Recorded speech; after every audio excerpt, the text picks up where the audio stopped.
सुप्रभात मेरे प्यारे बच्चों, आप सभी का मेरा YouTube चैनल पर स्वागत है। इस वीडियो में मैं आपको सर्वनाम के विषय में बताने जा रही हूँ।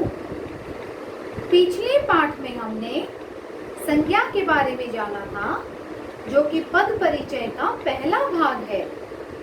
आज हम सर्वनाम के बारे में जानेंगे, जो पद परिचय का दूसरा भाग है। तो हमारा आज का विषय है सर्वनाम, जिसको हम इंग्लिश में कहते हैं प्रोनाउंस।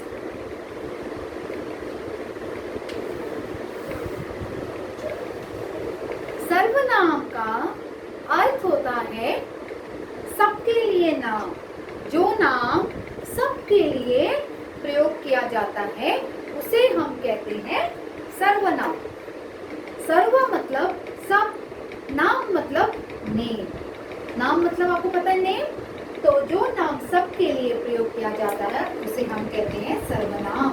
सर्व का अर्थ सब, नाम का अर्थ नेम, तो सबका नाम जिसको कहा जाता है सर्वनाम। ठीक है मेरे प्यारे बच्चों, अब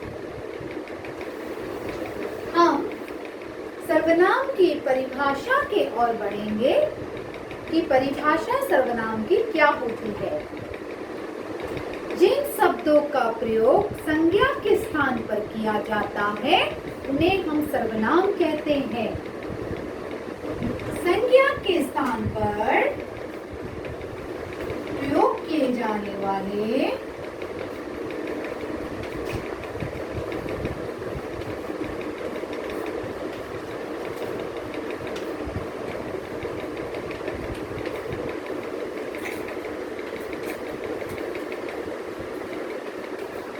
शब्दों को सर्वनाम कहते हैं।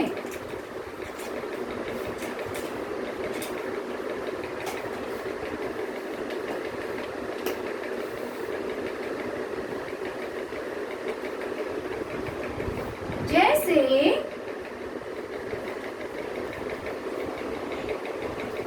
मैं, हम, तुम, तुम्हारा, वह, उसका, अपना आदि। तो देखिए बच्चों, जिन भी शब्दों का हम प्रयोग संज्ञा के स्थान पर करते हैं उन्हें हम सर्वनाम कहते हैं। अब देखिए, मैं आपको इसके एग्जाम्पल्स बताती हूँ।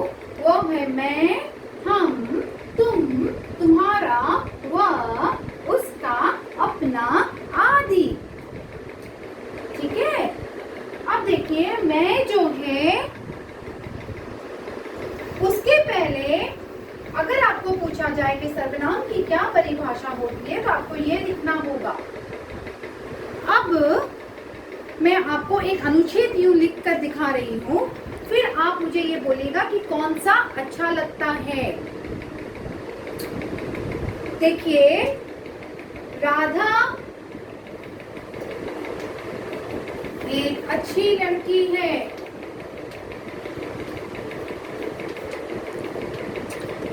राधा रोज पढ़ाई करती है। राधा के माता पिता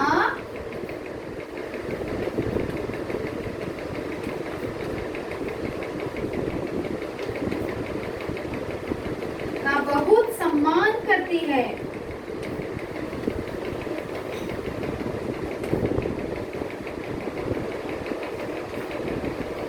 यहाँ पर आपने शायद एक चीज ध्यान दी होगी बच्चों, मैंने बारी बारी एक शब्द का प्रयोग किया। वो कौन सा शब्द है? राधा, जिससे आपको वाक्य जो है सुनने में अजीब लग रहे हैं, अटपटे लग रहे हैं, अच्छे नहीं लग रहे। इसीलिए हम सर्वनाम का प्रयोग वो इसीलिए करते हैं ताकि संज्ञा जो शब्द है, ये जो राधा है ये संज्ञा शब्द है, उसके स्थान पर हम सर्वनाम का प्रयोग करते हैं। तो यहाँ पर बार बार राधा प्रयोग करने के बजाय हम क्या करेंगे, राधा एक अच्छी लड़की है, वह रोज पढ़ाई करती है, वह अपने माता पिता, राधा की जगह में अपने आ जाएगा, अपने माता पिता का बहुत सम्मान करती है। अब आप देखिए ये वाक्य सुनने में कितना सुंदर लगता है ना। इसीलिए हम सर्वनाम का प्रयोग करते हैं जिससे आपके वाक्य सुनने में अच्छे लगे। अब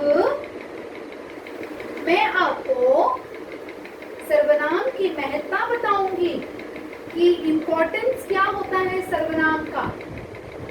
सर्वनाम की महत्ता ये होती है कि सर्वनाम को इसलिए प्रयोग किया जाता है, पहले तो संज्ञा के स्थान पर शब्दों के प्रयोग से, बारी बारी संज्ञा के प्रयोग से शब्द अटपटे लगते हैं, तो वाक्य सुनने में अच्छे नहीं लगते, इसलिए उन स्थान पर हम संज्ञा सर्वनाम का प्रयोग करते हैं। दूसरी बात है कि आपका जो वाक्य होता है वह लयबद्ध तरीके से चलता है, मतलब एक सिंक्रोनाइज वे में चलता है। तीसरी बात है आपके वाक्य सरल और सुंदर और स्पष्ट हो जाते हैं, इसीलिए हम सर्वनाम शब्दों का प्रयोग करते हैं। ये है सर्वनाम की महत्ता। अब हम बढ़ते हैं सर्वनाम की भेद की ओर कि सर्वनाम के कितने भेद हैं। सर्वनाम के 6 भेद हैं।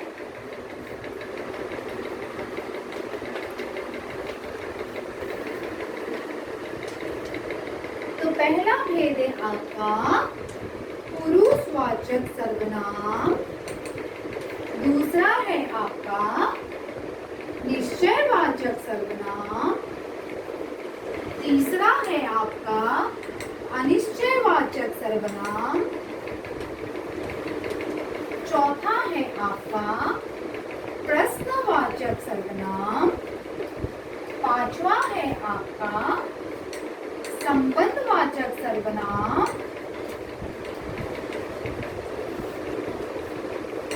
छठा है आपका निजवाचक सर्वनाम। अभी देखिए मैं आपको हर एक जो भेद है उसके बारे में समझाऊंगी। तो हम पढ़ते हैं पुरुषवाचक सर्वनाम की ओर। पहला भेद पुरुषवाचक सर्वनाम, जिसे हम इंग्लिश में कहते हैं पर्सनल प्रोनाउन।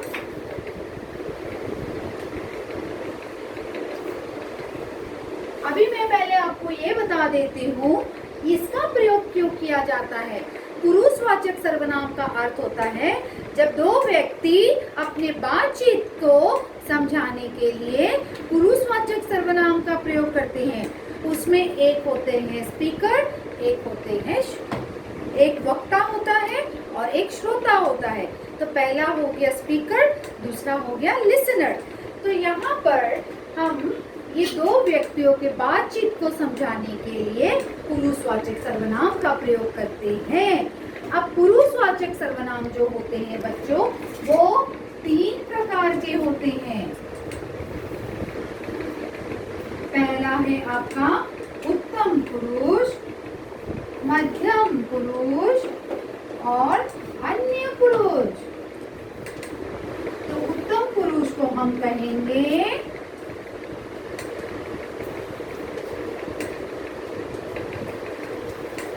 फर्स्ट पर्सन, आपने इंग्लिश में सीखा होगा। Second person, third person. अब एक चीज ध्यान रखिएगा, ये first person, second person, third person singular और प्लूरल दोनों हो सकते हैं।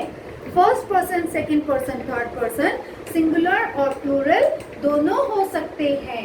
जैसे कि जब आप मैं शब्द का प्रयोग करते हो तो मैं का प्लूरल फॉर्म हो जाता है हम। ठीक है। जब जब आप वह कहते हो तो वह का प्लूरल फॉर्म हो जाता है वे। जब आप यह कहते हो यह का प्लूरल फॉर्म हो जाता है ये। ठीक है। अब देखिए, जैसे आपने एक सिंगल बच्चे को समझाते हो तो आप कहते हो आप या तुम, लेकिन आप जब एज अ होल जब सबको समझाते हो तो वहां पर आप अपने शब्दों का प्रयोग करते हैं। तो ये जो उत्तम पुरुष है, उत्तम पुरुष क्या होता है पहले इसके बारे में सुन लीजिए। उत्तम पुरुष होता है फर्स्ट पर्सन। अब देखिए, मैं आपको एक एग्जाम्पल के द्वारा समझा रही हूँ। पहला जो उत्तम पुरुष है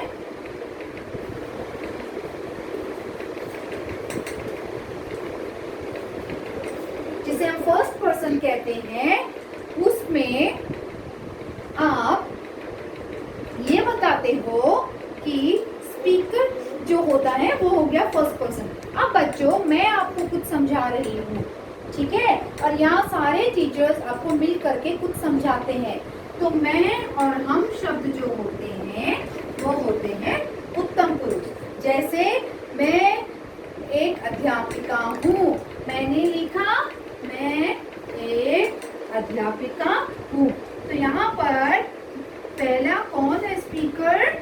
मैं हूँ, तो मैं हो गई फर्स्ट पर्सन। ठीक है। हम अगर सब कह रहे हैं, सारे शिक्षकगण मिलकर के कहते हैं हम सब अध्यापक गण हैं, कहते हैं, तो वे जो हम शब्द है वो यहाँ पर आपको उत्तम पुरुष का उदाहरण है। अब हम बढ़ते हैं दूसरे भाग की ओर, जो कि है मध्यम पुरुष, जिसको हम कहेंगे सेकंड पर्सन इन इंग्लिश। यहाँ पर वक्ता हो गया स्पीकर पहला वाला, इसमें हो गया लिसनर। मैं आप लोगों से बातें कर रही हूँ, आप लोग हो गए लिसनर। तो अगर मैं आप लोगों को कहती हूँ कि बच्चा आप अपनी किताब ले आओ, मैंने कहा आप अपनी किताब लाओ, तो मैंने किसे कहा? आपको कहा। आप हो गए सेकंड पर्सन, मैं हो गई फर्स्ट पर्सन। ठीक है। इसमें आप, तुम, तुम्हारा शब्दों का प्रयोग होता है। अब हम बढ़ते हैं तीसरे भाग की ओर, जिसे हम कहेंगे अन्य पुरुष। अगर मैं आप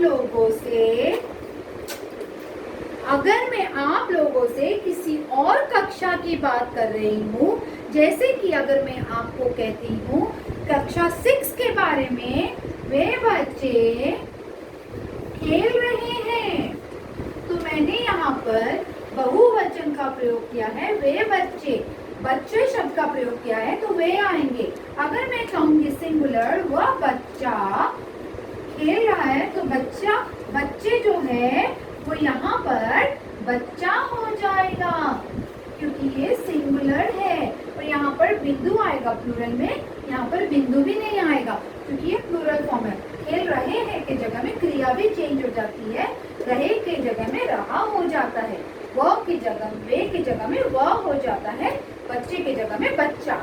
तो वे और वह जो है वे अन्य पुरुष का उदाहरण है। समझ गए बच्चों?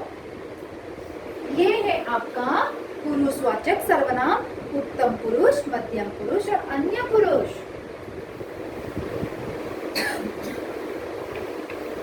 अभी हम बढ़ते हैं अपने दूसरे भाग की ओर, जिसका नाम है निश्चयवाचक सर्वनाम, जिसे हम कहते हैं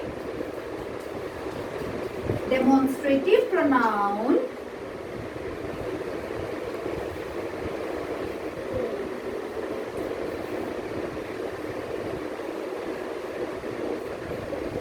तो डेमोन्स्ट्रेटिव प्रोनाउन उन्हें कहा जाता है बच्चों, इससे आपको नाम से भी समझ में आ जाएगा। निश्चयवाचक मतलब किसी निश्चित चीज को बताना, जो निश्चित वस्तु या व्यक्ति के बारे में आपको ज्ञान देते हैं। तो निश्चित आपको कोई चीजों के बारे में जब बताया जाता है तो वो होते हैं निश्चयवाचक सर्वनाम। इसमें हम दो चीज के बारे में सीखेंगे, वो है यह और वह। तो इसे यह जो होता है ये यूज किया जाता है दिस के लिए, वह जो होता है वह यूज किया जाता है दैट के लिए। दिस और दैट आपने पढ़ा था। अभी देखिए यह जो है, यह मेरी कार है, अगर आप कहते हो तो आपके पास में जो चीज होती है, समीपता को बताने के लिए, पास की चीजों को बताने के लिए हम यह का प्रयोग करते हैं। और अगर आप दूर की चीज को बताते हो, वह मेरा स्कूल है, आप कहीं रास्ते में जा रहे हो और आप अपने मित्र को अपनी स्कूल दिखाना, अपनी विद्यालय दिखाना चाहते हो और वो विद्यालय आपके रास्ते से काफी दूर है, तो आप उन्हें इसी तरह से समझाएंगे कि वह मेरा विद्यालय है वो निश्चित चीज, वो है आपकी, ठीक है। लेकिन आप जब आप समीपता को दिखाओगे तो यहाँ पर आप ऐसे समझाओगे। दूर की चीजों को जब बताते हैं तो हम वह यूज करते हैं, पास की चीजों को जब बताते हैं तो हम यह यूज करते हैं। तो और जो चीजें निश्चित होती है उनके लिए हम निश्चयवाचक सर्वनाम का बोध करवाते हैं। अब मैं आशा करती हूँ आपको ये भी समझ में आ गए होंगे। दिस और दैट आपने इंग्लिश में भी पढ़ा था, तो यह होता है दिस, वह होता है दैट। अब हम तीसरे भाग की ओर बढ़ रहे हैं, जिसे हम कहते हैं अनिश्चयवाचक सर्वनाम। नाम से आपको समझ में आ जाएंगे कि अनिश्चयवाचक अनिश्चित चीज को बताता है, जिसे हम इंग्लिश में कहते हैं इंडेफिनिट प्रोनाउन, जो चीज की कोई निश्चित चीज नहीं बताता, फिक्स चीजों को नहीं बताने का अर्थ होता है अनिश्चयवाचक सर्वनाम। अनिश्चयवाचक सर्वनाम के लिए आप कोई अनिश्चित चीजों का ज्ञान कराते हो। तो यहाँ पर मैं आपको उदाहरण देकर समझा रही हूँ। अनिश्चयवाचक में अगर आप किसी भी व्यक्ति या वस्तु को समझाते हो तो व्यक्ति के लिए हम कोई शब्द का प्रयोग करते हैं, वस्तु के लिए हम कुछ शब्द का प्रयोग करते हैं। याद रखिएगा, अगर आप कहते हो कि दरवाजे पर कोई खड़ा है, तो आपने मुझे ये समझाया कि कोई है, बट कौन है, किसी निश्चित चीज के बारे में आपने नहीं बताया, तो वो व्यक्ति के बारे में आपने बताया। यहाँ पर मैंने कोई शब्द का इस्तेमाल किया क्योंकि आपने व्यक्ति के बारे में बताया। अब अगर आप कहते हो कि गिलास में कुछ गिर गया,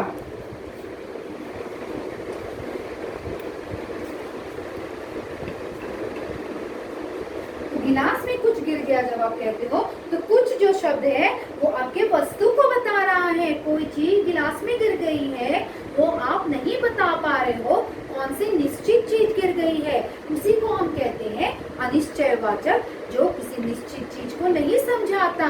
और व्यक्ति के लिए कोई, वस्तु के लिए कुछ। इस उदाहरण से आपको समझ में आ गए होंगे।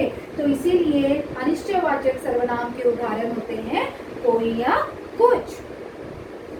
अब हम बढ़ते हैं अपने चौथे भाग की ओर, जिसको हम कहते हैं प्रश्नवाचक सर्वनाम। प्रश्नवाचक सर्वनाम को आपको नाम से समझ में आ जाएंगे। हिंदी में हम कहते हैं प्रश्नों को क्वेश्चन, और इनको हम कहेंगे इंग्लिश में interrogative questions, interrogative pronounce. Interrogative pronounce हम प्रश्न पूछने के लिए करते हैं। अगर आप कहते हो क्वेश्चन, जैसे आप इंग्लिश में भी जैसे शब्दों का प्रयोग करते हो व्हेन, व्हाट, वेयर, हाउ, ऐसे शब्दों का प्रयोग करते हो, उसी प्रकार हिंदी में हम करते हैं, कहते हैं कब, क्या, कहाँ, कैसे। इन शब्दों का जब प्रयोग किया जाता है तो वे सभी प्रश्नवाचक सर्वनाम के उदाहरण हैं। अगर मैं आपको पूछती हूँ तुम्हारा क्या नाम है, तो लेकिन एक बात ध्यान रखिएगा, जब आप प्रश्न का प्रयोग करोगे तो तुम्हारा क्या नाम है आपने लिखा, उसके बाद आपको क्वेश्चन मार्क जरूर लगाना होगा, तभी वो प्रश्न हुआ। तो यहाँ पर दो सर्वनाम है। पहले तो ये एक सर्वनाम है तुम्हारा, ये है मध्यम पुरुष, क्योंकि मैं आपसे पूछ रही हूँ, है ना। तो ये मध्यम पुरुष का उदाहरण क्या जो है, ये है आपका व्हाट इज योर नेम। तो व्हाट क्या से आपको प्रश्न पूछा जा रहा है। इसी तरह से मैं आपको इसका उदाहरण देती हूँ कि तुम कब आओगे। तो तुम कब, कब मतलब व्हेन, तो कब से आपने क्वेश्चन लगाया मुझे, उसे हम कहेंगे प्रश्नवाचक सर्वनाम। तुम कहाँ रहते हो, कहाँ को हम कहते हैं वेयर। इससे भी आपने मुझे प्रश्न पूछा, इसे हम कहेंगे प्रश्नवाचक सर्वनाम। हाउ, तुम्हें कैसे लगी, अगर मैं कहूंगी तो आप मुझे, मैंने आपको ऐसे पूछा, उसके बाद में क्वेश्चन मार्क दूंगी। तो कैसे सबसे भी आपको प्रश्न पूछा जा रहा है। तो ये जितने भी शब्द हैं ये सारे प्रश्नवाचक सर्वनाम के उदाहरण है। अब हम बढ़ते हैं हमारे पांचवी भाग की ओर, जिसका नाम है संबंधवाचक सर्वनाम। संबंधवाचक सर्वनाम को हम कहते हैं इंग्लिश में रिलेटिव प्रोनाउन। पहले तो आपको नाम से ही समझ आ गया होगा कि संबंध किसे कहा जाता है। इंग्लिश में हम कहते हैं रिलेशन बताने वाले को। तो जब आप किसी चीज से संबंध बताते हो, एक वाक्य का दूसरे वाक्य से संबंध, अगर आप कहते हो the way you so so shall you read, तो जैसा करोगे वैसा भरोगे, जैसा करोगे वैसा भरोगे।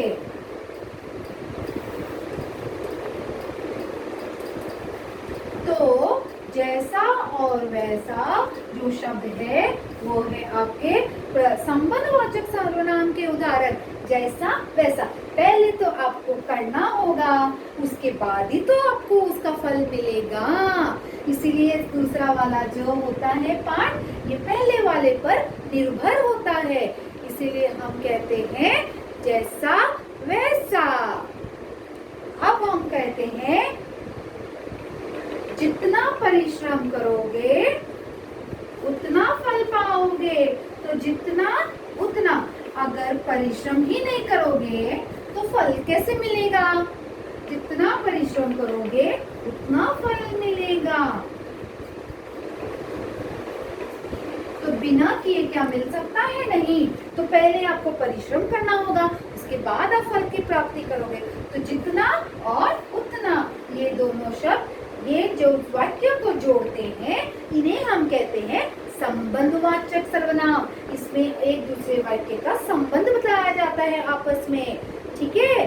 और एक दूसरे वाक्य में जो शब्द चलते हैं एक दूसरे के ऊपर निर्भर होकर चलते हैं, एक दूसरे के साथ संबंध बताते हैं। जितना उतना, एक बात ध्यान रखिएगा, एक वाक्यों के बीच में कॉमा आएगा। अब हम बढ़ते हैं अपने लास्ट भेद की ओर, जिसे हम कहेंगे रिफ्लेक्सिव प्रोनाउन, और हिंदी में हम कहते हैं निजवाचक सर्वनाम।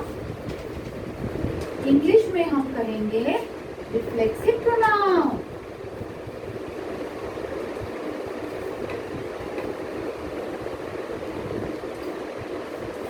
इसमें आप नाम से समझ जाओगे, निज मतलब अपने लिए, निज मतलब अपने लिए जिसका प्रयोग करते हो।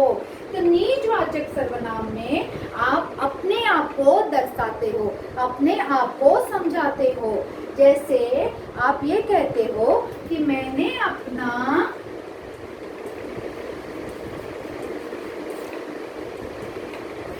काम स्वयं कर लिया।